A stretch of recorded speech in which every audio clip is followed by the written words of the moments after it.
시청자 여러분 안녕하십니까? 뉴스데일리 베스트 민앵커입니다. 멀게만 느껴졌던 총선 투표일의 아침이 밝아왔습니다. 오늘은 여러분들께 뉴스를 전달해 드리기보다는 제가 그동안 뉴스 시간에 하지 못했던 또 하고 싶었던 말들을 여러분들께 전달해 드리도록 하겠습니다. 부디 저의 작은 목소리가 큰 울림이 돼서 2020년 4월 15일의 기적이 일어나기를 간절히 소망합니다. 아마도 많은 국민 여러분들께서 피를 흘리지 않고 현 정권을 심판할 수 있는 오늘을 손꼽아 기다려왔을 겁니다. 급격한 최저임금 인상으로 고통받았던 제가 자주 가던 빵집 사장님, 학비를 벌기 위해 꾸준히 아르바이트를 해왔지만 알바자리를 찾기 힘들어 부모님께 죄송하다던 편의점 알바생, 주 52시간 근무제로 더 이상 회사 운영이 힘들다며 회사를 동남아로 옮길 생각이라고 고개를 떨구셨던 친구 아버님, 교육당국의 오락가락 입시 정책으로 어떻게 대처를 해야 할지 정말 막막하다고 자식 걱정을 해왔던 옆집 아주머니, 어디 이뿐이겠습니까?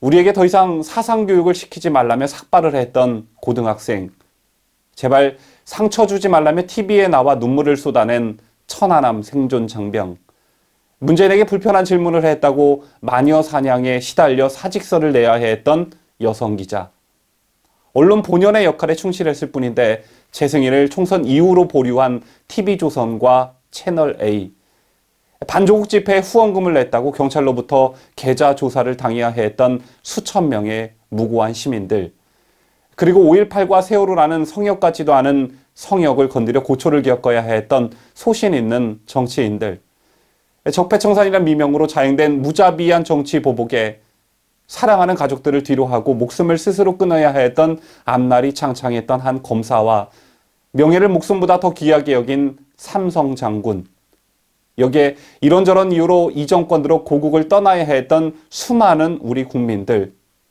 이 모든 국민들이 아마도 4월 15일을 손꼽아 기다려왔을 것입니다. 약 3년 전 이게 나라냐며 광장엔 촛불이 타올랐고 그 기세로 대통령에 당선된 문재인 정권이 들어선 이후 지난 3년, 여러분께서는 얼마나 나라다운 나라에 살고 계시다고 느끼고 계십니까? 문재인 정권 3년 동안 일어났던 일들을 이 방송에서 전부 다 거론하자면 오늘 밤을 다 세워도 모자라겠지만 대충 떠오르는 대로 말을 해도 손혜원의 목포부동산 투기, 조국 전 법무부 장관의 가족 비리, 청와대 울산시장 선거 개입, 공직자 비리 감찰 무마, 우리들 병원 불법 대출 사건, 언제 터질지 모르는 태양광 비리, 자기들은 무척이나 깨끗한 것처럼 전 정권을 잔혹하고 악랄하게 물고 늘어졌던 그 사람들이 정권을 잡자 단 3년 만에 저지른 행태들이 생각나는 대로 나열해도 이 정도입니다.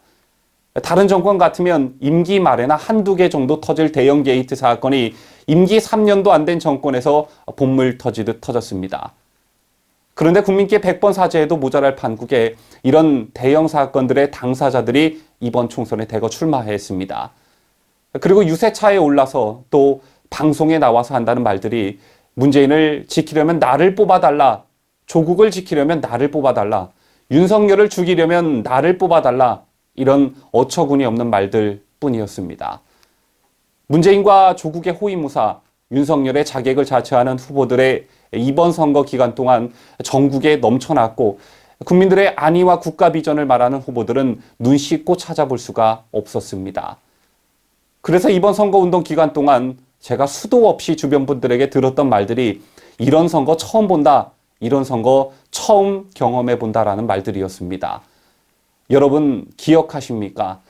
수년이 흘러 공소시효가 지난 장자연 사건, 김학의 별장 성접대 사건, 변창훈 검사 국정원 댓글 사건, 이재수 기무사령관 세월호 유가족 불법 사찰에 대해서는 문재인이 직접 나서서 한 점의 의혹도 없이 재수사를 해야 한다고 심지어 그 바쁜 일정의 해외 순방 중에도 오더를 내렸습니다. 그러나 조국 전 장관 가족 비리와 유재수 금융정책국장 비리 감찰 무마, 송철호 울산시장 청와대 선거 공작, 버닝썬 사건, 우리들 병원 거액 불법 대출 사건에 대해선 이런 방구도 없었습니다.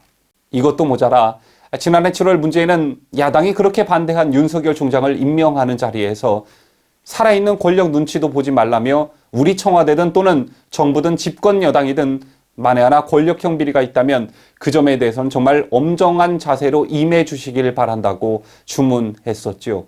하지만 임명 몇 개월 후 윤석열은 여권 인사들에게 죽여야 할 대상 1호가 되고 말았습니다. 이 방송을 보시고 계신 국민 여러분, 이번 총선은 국회의원을 뽑는 총선 이상의 의미를 지니고 있습니다. 이번 총선에서 집권 여당이 승리하면 그동안 벌어졌던 말도 안 되는 상식에 부합하지도 않는 그 수많은 일들이 정당성을 얻게 됩니다. 그리고 무엇보다 삼권 분립에 입각한 정권을 견제할 수 있는 장치들이 모조리 무너지게 되면서 정말 그들이 말했던 것처럼 우리인이 하고 싶은 대로 다 하는 세상이 돼버리고 말 것입니다. 이미 공정성을 잃은 사법부와 정권 찬양 방송이 되어버린 주류 언론사들, 패스트트랙 전국대 그랬던 것처럼 맘만 먹으면 뭐든지 바꿀 수 있는 입법부, 현 정권의 대북 평화 기조에 안보의식마저 없어져 버린 군과 국정원, 이렇게 되면 대한민국은 어떻게 될까? 깊게 생각해 보신 적이 있으십니까?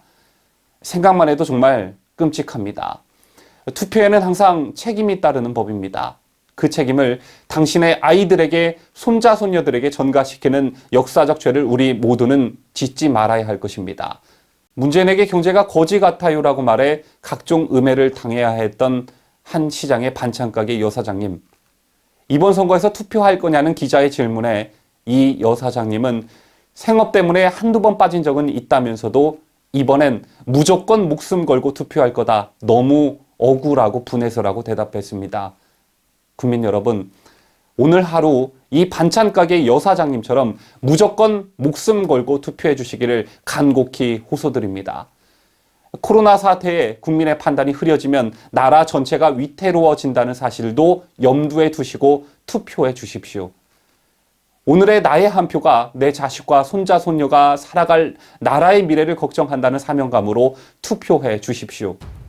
그깟 몇 푼 안 되는 돈으로 표를 살 수 있다고 생각하는 국민 알기를 뭐같이 하는 저들을 심판해 주십시오. 메르스의 6배에 달하는 사망자를 두고도 전 정부와 비교해 대처를 잘했다고 뻔뻔하게 말하는 저들을 심판해 주십시오. 인권 변호사라며 성인지 감수성을 강조하면서 정작 본인은 입에 담을 수도 없는 색드립을 하고서도 문제가 없다고 말하는 저들을 심판해 주십시오. 입원 찍으려는 부모님께 코로나 감염 위험이 있으니까 투표장에 가지 말라고 설득하자라는 국민투표 기본권마저 막으려는 저들을 심판해 주십시오. 아내는 한 명보다 2명이 낫다고 말하는 사람을 공천한 저들을 심판해 주십시오. 북한보다 우리가 미사일을 더 쏜다고 뻔뻔하게 말하는 저들을 심판해 주십시오. 당선을 위해선 미성년자까지 선거운동에 동원하는 저들을 심판해 주십시오.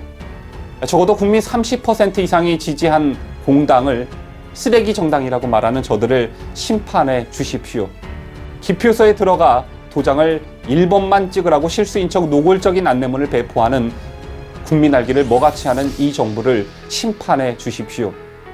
그리고 이런 비상식을 가진 사람들이 국회의원 배지를 달 수 없다는 것을 투표로서 보여주십시오.